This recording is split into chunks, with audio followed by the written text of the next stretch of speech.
Hello, everybody, wherever you may be, from coast to coast and sea to shining sea. Welcome to the world's radio show, Ham Radio Live. Thank you so much for coming. We don't monetize the channel. We just ask you to subscribe. It helps people find the show here on YouTube. And the whole purpose here is to help people get into ham radio. Thank you for coming. This is a special second show for us here. It is July 18th, 2021, but a different look. It's daytime now. Hi, everybody. Happy Sunday to you. It's like I've been here before. It's deja vu all over again, to quote Yogi Berra. Happy Sunday, the 18th of July, 2021. I want to tell you about some special guests coming to the show to help you with ham radio things. This is pretty cool. I don't know if you know what this is. This is the N1MM software. It's created by Thomas Wagner, call sign N1MM. And he's going to be coming on Saturday, the 24th. This is going to be at 1 p.m. Pacific. That's 20 UTC to answer your questions and also show you how to use N1MM logging software for contesting. This is such a great opportunity to have him, and we're very honored and grateful he's coming. Also, on the 14th of August, this man is Steve Deans. He's the owner of Alpha Antennas. Steve will be joining us on the 14th of August to talk about all of the Alpha Antenna products, including their brand new Hextana. Now, this is pretty cool. This antenna actually is HF, VHF, and UHF in a bag you can carry with you. It's amazing. It's brand new, and we're the first YouTube channel to get a chance to review it. Thank you to Steve for that. We're looking forward to him, not only the review of the antenna, but him coming on the show as well. Don't miss that. It's going to be at 1 p.m. Pacific, again, 20 UTC on the 14th of August. Whole purpose of this channel is to help you get into amateur radio, or if you're already in amateur radio, to license up. Please find the American Radio Relay League. They'll be here to help you. In fact, any one of these organizations can do so. The DARC in Germany, for example, very good club. They'll help you find a radio club near you. All you do on any of these pages, if you want to get into ham radio, just hit the contact us bar and then fill it out. Let them know where you are, and they'll help you find a club. Find the ARL at www.arl.org.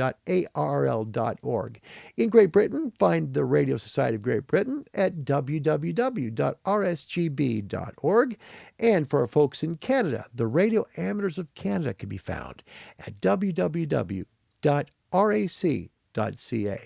If you're in Japan, the Japan Amateur Radio League's been around a long time, a great history of helping people to get licensed. Find them online at www.jarl.org, and not to miss our mates in Australia, the Wireless Institute of Australia can be found at www.wia.org.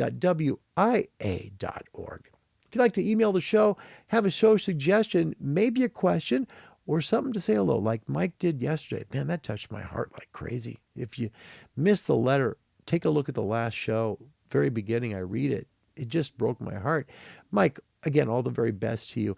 If you'd like to email me, please do so at cqhamradiolive@gmail.com.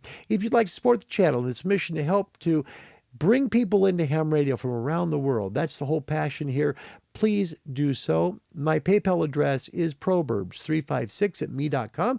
Also on Patreon, find me at Ham Radio Live there. Good to see everybody. Happy Sunday. Well, let's welcome some folks. It's good to see you guys. It's like show number 2. There's not going to be a show tomorrow. I need to take Bob in for his PET scan. We'll be praying that the cancer hasn't returned. So that test is tomorrow, and it's a long one. So there'll be no show tomorrow. The Tuesday show should happen. My brother still has cancer infusion, but I should be able to make it. We should be all right. First of all, in the house from the great German frontier, my friend Gunter, DK50NV. Gunter, I got to put your music in this new computer, but welcome. It's good to see you, mate. Gosh, it's always good to see you. My brother, courtesy of WIFI, which is located in downstairs, but really the router is right there.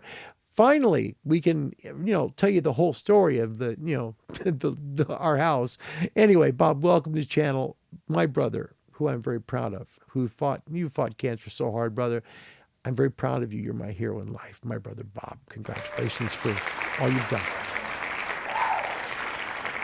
This will be a fun show. We're going to talk about meteor scatter. The Perseid meteor shower is coming up in August. It's one of the largest of all the meteor showers that the Earth receives every day. This is really going to be a special time, and this is a great time to show this. So we'll get into that in just a moment. Before we do, however, let's get into a little bit of news that concerns amateur radio, because that's what we're here for, right?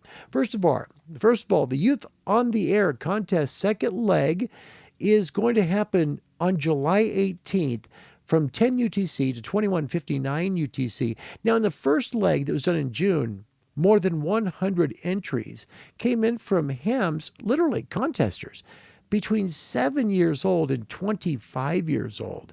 Full details can be found on the Youth on the Air website, or take a look there at the RSGB website and you'll find the link. Field day results from June's field day. Look at this. 4,815 entries were received at ARL headquarters by July 13th. The majority of people actually participate in Class D, which is home stations. Last year saw more than 10,200 entries and 18,886 participants. Before the pandemic, in 2019, 3,113 entries were submitted with 36,420 total participants. And the ARL says it appears that larger groups were more the norm in pre-pandemic times as expected. That came from ARL contest program manager Paul Bork, his call sign November 1 Sierra Foxtrot Echo. From the discussions he's been having with participants, even though some groups gathered in large numbers this year, many participants chose either to gather in smaller groups or to operate solo from home as a Class D or Class E station. Interesting, right? You've got about 2 weeks to go to submit your entry into the ARL. The deadline is going to be coming up here in about 2 weeks, so make sure you get that in. Speaking of Youth on the Air, the first Youth on the Air camp for young radio amateurs is wrapped up. It was in Westchester, Ohio, a very special place because that's the National Voice of America Museum of Broadcasting. That's where they were at. They were really learning a great deal about amateur radio, and they also worked the International Space Station, and they deployed a balloon. The balloon reached approximately 100,000 feet, and then, of course, by packet radio, right? They found it some 3 hours away. Thanks to some understanding landowners, they retrieved their balloon and learned a lot about balloon and working ham radio from a balloon. Fantastic stuff. Congratulations to the folks that put that on. The amateur radio results out of the UK are now published. Over 1,000 people responded and gave their views on the strengths, weaknesses, opportunities, and threats for amateur radio, both currently and in the future. A summary of those responses has been published in August's Radcom. You can also read the summary on the website there at the RSGB. Hey, Cornwall's having a special antenna build-off on the 1st of August. Radio operators there in Cornwall going to hold the first Cornwall antenna build-off. This is going to be a free event. It's organized by Callum, Golf 5 X-Ray Delta X-Ray, with the support of local stations, also sponsored by PJ Box. As well as the build-off, there are bring and buy tables available as well as refreshments. If you'd like more information, find it on this page. Just take a quick little screenshot and contact them there. New full license coming for distance learning from the RSGB. This is pretty cool. The Bath-based distance learning team now planning another course for the full level license syllabus in the UK. The course is going to run from the end of August to December of 2021. Students will receive weekly work packages via a virtual classroom and will have access to weekly online tutorials. This is free, by the way. Students will have access to one of the remote tutors who will provide feedback and additional guidance when required. So you're going to have help. This is fantastic. If you'd like to license up in the UK, whether you're a foundation or intermediate, and you'd like to get that full ticket, deadline for course applications is August 4th, 2021. RSGB also needs some folks to help to sort some QSL cards. The QSL Bureau sub-manager for Golf 4 Tango to Zulu Group is retiring, and a replacement volunteer to distribute cards to this active subgroup is urgently needed. If you're an RSGB member, have a little time, a little space, and some basic computer skills, the Bureau would like to hear from you. You can find out more by emailing qsl@rsgb.org.uk. There you go. There's the news for today. Great to see all of you from around the world. Gunter, Bob, Donald Bush, Sean is here. Sean, it's always a pleasure to see you. 2 Echo X-ray, 20. I'm going to get it right. We'll just start over. Sorry, Sean. 2 Echo 0 X-ray Bravo Tango, and thank you very much, everybody. Sorry, Sean. Wow. Don Bush. Hi, buddy. Good to see you. Antennas, terrible flash flooding there. Man, I'm sorry to hear that. God bless you too, man. Whiskey Alpha 2, Tango Papa Uniform. Good to see you. Thank you for coming today, Don. Thank you. My mate down in Australia, Glenn Stevenson, my mate from down under. Love you, brother. Good to see you. Thank you, man. He stays in touch with me about Miley and the family and everything. And Glenn, and he just gave $100 to help us with the products that we have. And we still have to pay off the monitor. So, Glenn, mate, thank you very, very much. It's good to see you. Thank you for coming. All right. It's good to see you guys all. And Sean, always a pleasure to see you. You know that, my friend. We're going to talk today about meteor scatter. Before we do that, we got a trivia question. It's a softball question, for gosh sakes. What band is known as top band? All right. I'm just going to put a little timer on the screen. I'm going to guess because there's a delay here between what I say and when you see it, I'm going to guess this is going to take approximately 10 seconds. So we'll have an answer here in literally about 10 seconds on this because it's that simple. Currently, the North American continent has 9, Europe with 6. I think Europe catches up today. Which band is known as top band? Is it A, 80 meters, B, 160 meters, C, 20 meters, or D, 40 meters? Hit me up with A, B, C, or D, and I'll let you know who gets it right, and we'll find out what continent gets the credit today, everybody, because that's what we do. And right away, it came right away. Look at this. Gunter from Germany, he guesses 160. And Gunter, you know what, my friend? You are absolutely correct. Europe catching up. That a boy. Nice work, man. It is 160. 160 meter band's kind of an orphan, really, when you think about it. It's not really part of HF. It's part of the medium wave band. Commonly used by HF operators, actually, commercial HF rigs, they all cover 160. Antennas, although, need to be pretty long to be effective. And they can be still very strong to work DX. Propagation is pretty limited to local contacts daytime, but DX is possible at night, especially around sunrise and sunset when you're working gray lines. So good stuff. 160. Gunter in Germany got it. Congratulations. It's a 9-7 score. All right. Congratulations, my friend. Let's get into the current conditions. It's powered by ICOM. ICOM radios, the very best in SDR and super heterodyne radios for you. Find them at icomamerica.com. SFI right now at 79. That is much, much better than it's been. Thankfully, and you'll see it in the A1A, you'll see it's a little brighter today. A index of 4, we got a very nice low K index of 1. That's beautiful. Solar wind is also down to 369 kilometers per second. Of course, a K1 means things are very quiet. The geomagnetic field, solar flare probability, 30%, but yeah, it's not that bad. Coronal holes right now, we have none, but there was a big solar flare on the backside of the sun. There really was. Thankfully, it wasn't pointed towards us. Here's the A1A. See, it's a little brighter today. That's what got us up to a 75. K-index, look at how steady this has been. Really a K1 now, for the most part, since July 16th. So the last couple of days, it's been very nice. Now, a K1 means the aurora and working the aurora will be difficult. Here's the aurora borealis.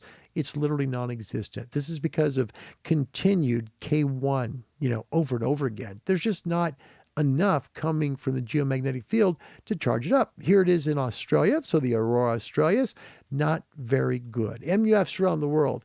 Alaska, 15.74. Boulder at 19.59. Ascension Island, 19.25. Hermanus, South Africa at 8.35. Athens, Greece, 17.74, and Darwin, Australia at 8.66. Noise floors around the world from left to right. Hawaii comes in with S3s on 40 and 20. We've got S3s throughout North America as well, from Canada down to Galveston, Texas today. S3 on 40, S3 on 20. Down in Brazil, out of Sao Paulo, S3 on 40, S2 on 20. Out of Argentina today, we've got an S3 on 40 meters and an S2 on 20 meters. In Europe, we're S3s from the UK all the way to Germany. 40 and 20 are both S3 noise floors. In Russia right now, S3 on 40, S3 on 20. India, S3 on 40, S2 on 20. In Japan, we've got a pair of threes, S3 on 40, S3 on 20. Noise floors in Australia, the lowest in the world, S2 on 40, S2 on 20. Out of New Zealand, we've got a 40-meter S3 and a 20-meter S1. Your ham and shortwave forecast for today. Ham daytime, we've got 20, 17, and 15 for voice. Data, 30 to 2, no problem. E-skip voice and data, I still believe you'll get on 6 and 4. 2 meters as well. However, 6 and 4 will probably be the most prevalent chance. Nighttime ham bands today, 160, 80, 75, 60, 40, 30, and a definite 100% chance to work 20 tonight, and it'll be good. You'll have great conditions. The SFI is bumped up, and the K-index is very low. Means the noise floor is low, means you'll hear the DX calls much, much better. Work some DX tonight at 20 meters. You'll be glad you did. Shortwave fans, well, today 31, 25, 22, and 19 meters is open. On the nighttime, 120, 90, 75, 60, 49, 41, 31, 25, 22, and 19, just past midnight. In fact, 19 will sound great tonight. Listen to some great tropical stuff on the 19-meter band. Hi, everybody. It's great to see you. Back again. Oh, boy. It's like I live in this place. I guess I do. Want to welcome my friend Martin from the Netherlands. Thanks for coming, man. I'm sorry about the crazy weather there. He says heavy water flood also here coming in. There's been 30,000 people evacuated. Wow. Martin, I'm sorry to hear that. That is awful. It's great to see you, though. His call sign, Papa Echo 9 Tango India Golf. Martin, it's always my pleasure to see you coming in from Holland. Thank you for honoring us by coming to the show. Thank you. Literally, that's why we call it the World's Radio Show. We've got Europe here, we've got North America, we've got Australia, and sometimes Tom comes in. It's a little late for him now, though, but he's in the Middle East. Let's take a look at today's topic, okay? We're going to talk about the ionosphere, all right? And we're going to talk about meteor scatter. You really have to start there. Oh, wait, got somebody else got to say hi to. Stephen Bangry made it. Good to see you, Steve. Kilo Delta 8, Foxtrot, Quebec, Lima, all the way from the state of Texas. Welcome, my friend. Thank you for the donation too, Steve. Thank you. That helps. You just don't have any idea really how timely that was and how much we need it. So thank you for that. All right. We need to start with the ionosphere. We're going to talk about meteor scatter, right? We know there's really technically 4 layers during the day, D, E, F1, and F2. And then at night, the F layer combines into one long layer, pretty wide, pretty deep. And then we have the D layer completely disappear, right? So we have E and we have F. That's pretty much nighttime. Well, when meteorites come in, what happens is literally you have meteors coming through the Earth's atmosphere. When they come through, they create an intense amount of heat. That heat is ionization. Hams have found a way to work those trails of ionization. Even though they're very short, they've found ways to work it. Now, the only way you can do it is to basically know where the meteors are and center your antenna from where they're coming from.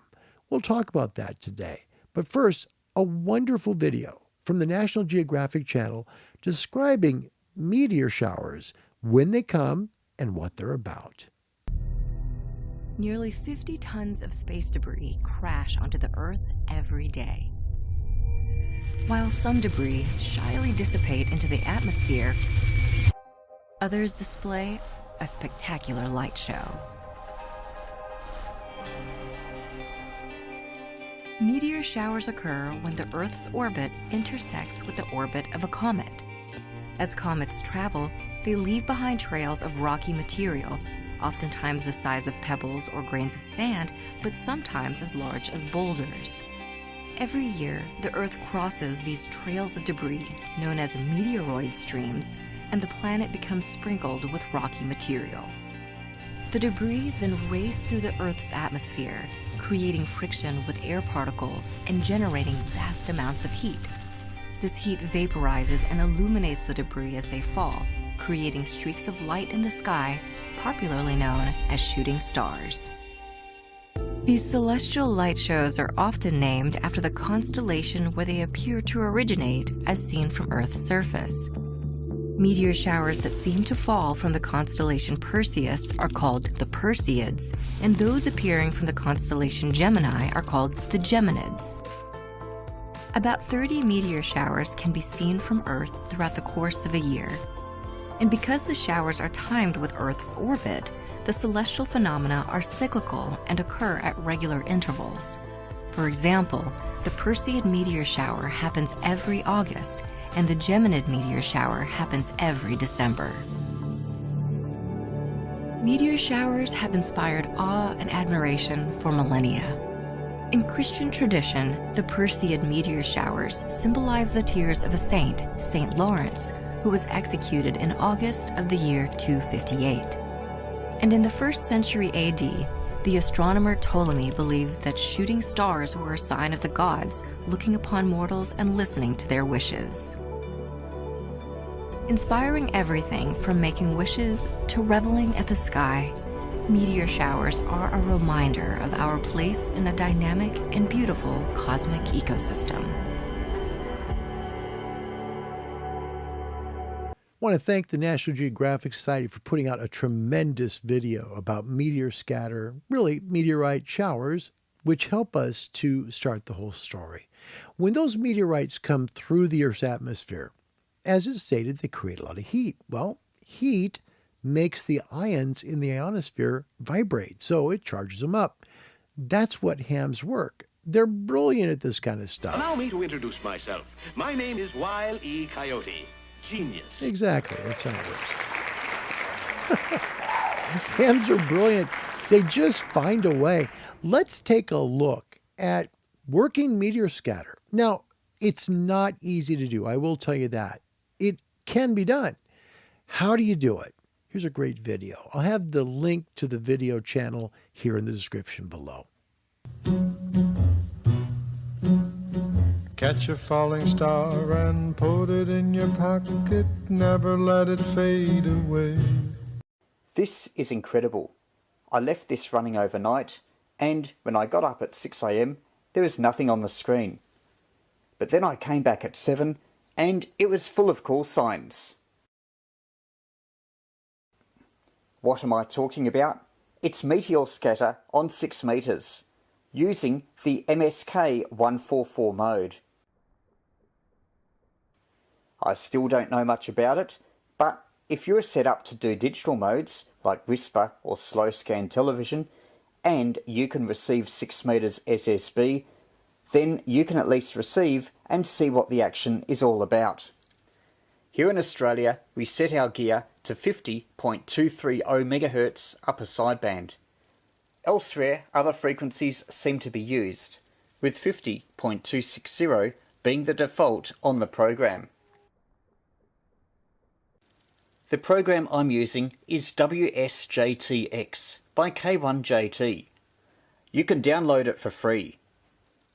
The program does various digital modes like FT8, JT65, Whisper and MSK144, which up to now I'd never used.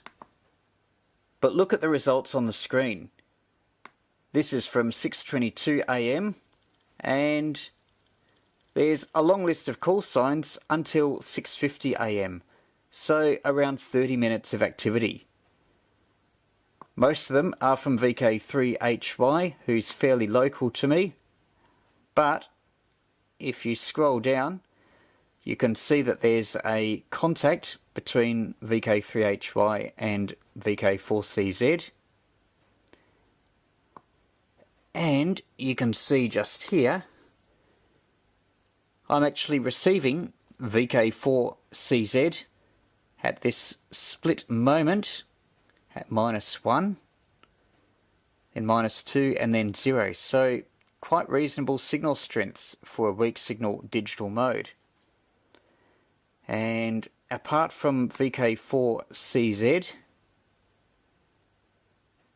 you can see the contact here. It looks like that several attempts are made, but it looks like they eventually had the contact. And there, out of the blue, was VK4NE calling CQ. Now keep in mind, this is hard. Which is a distance of around 1,400 kilometres. And you can also see VK4UH being called by VK3HY. It takes a lot of persistence. This is all I'm using as an antenna. Yep, an HF G5RV, not even optimised for 6 metres. For Australian viewers, there's an article on all this in the latest issue of Amateur Radio magazine. As well as 50.230 MHz, there's also 144.230 MHz. And as far as when to listen, early Saturday and Sunday mornings, around 2000 UTC, which at the moment is 6 AM. When daylight saving comes in, it will be 7 AM local here in Eastern Australia. And there's also a Facebook page if you're interested in all this.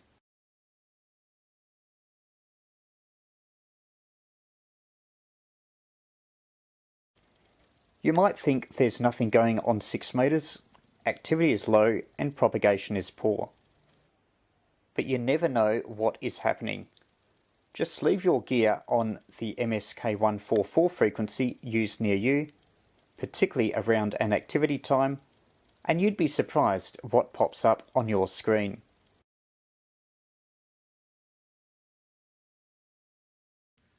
This is what he found after leaving his computer on overnight. How about 2 metres? 144.230 here in Australia. Well, I actually had a contact with VK3HY. A bit of an accident, and definitely not Meteor scatter, as VK3HY's only a local. More interesting is to see if we can decode replies from more distant stations. In this case, VK4NE has come back to VK3HY. But so far, VK3HY is the only station I'm receiving.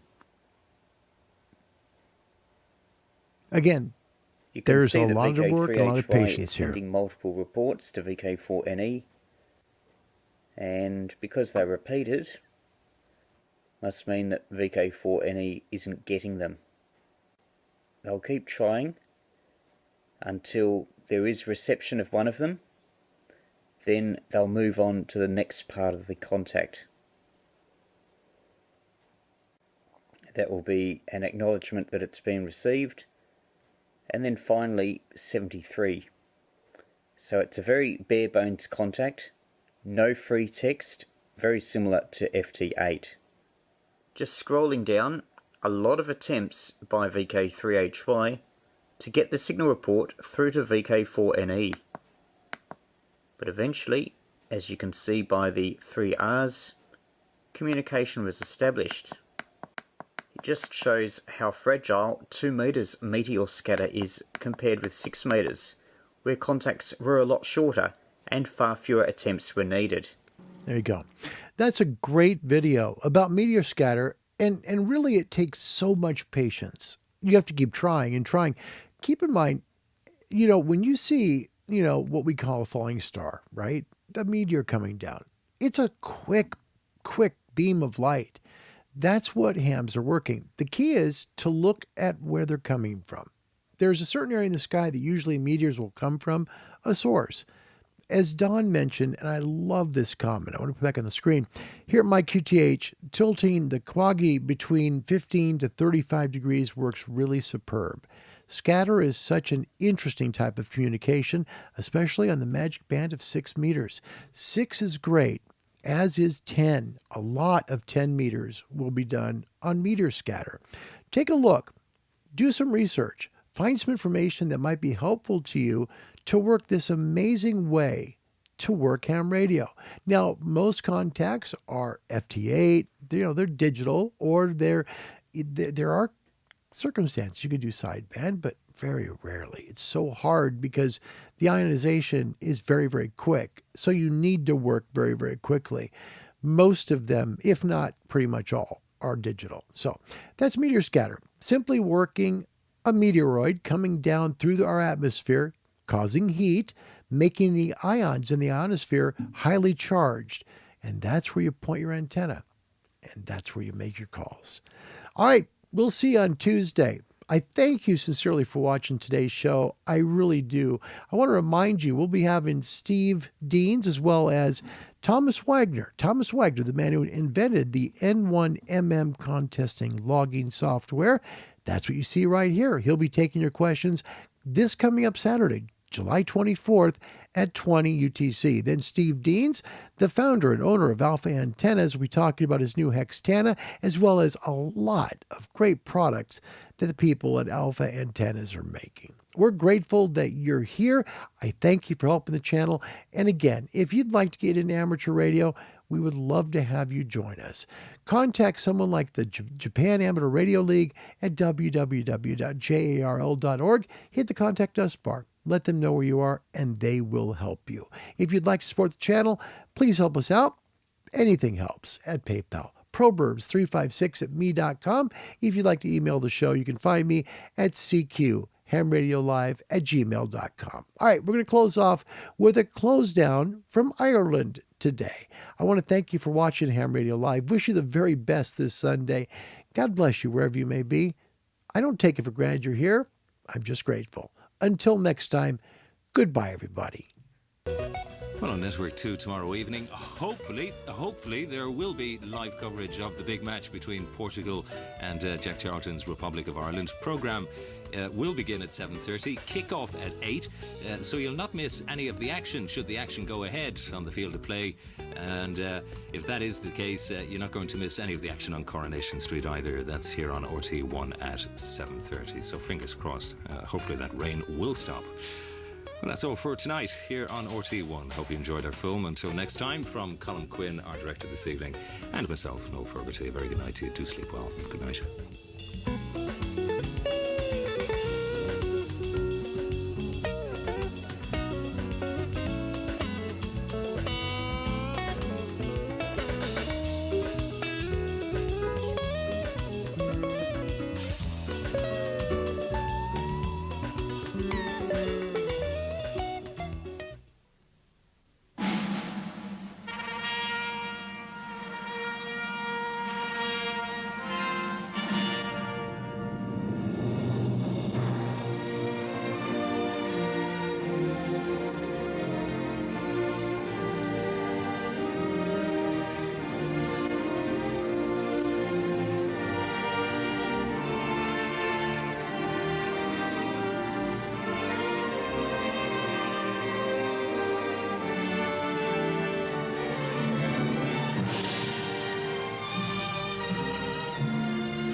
Until next time, wherever you may be, goodbye, everybody.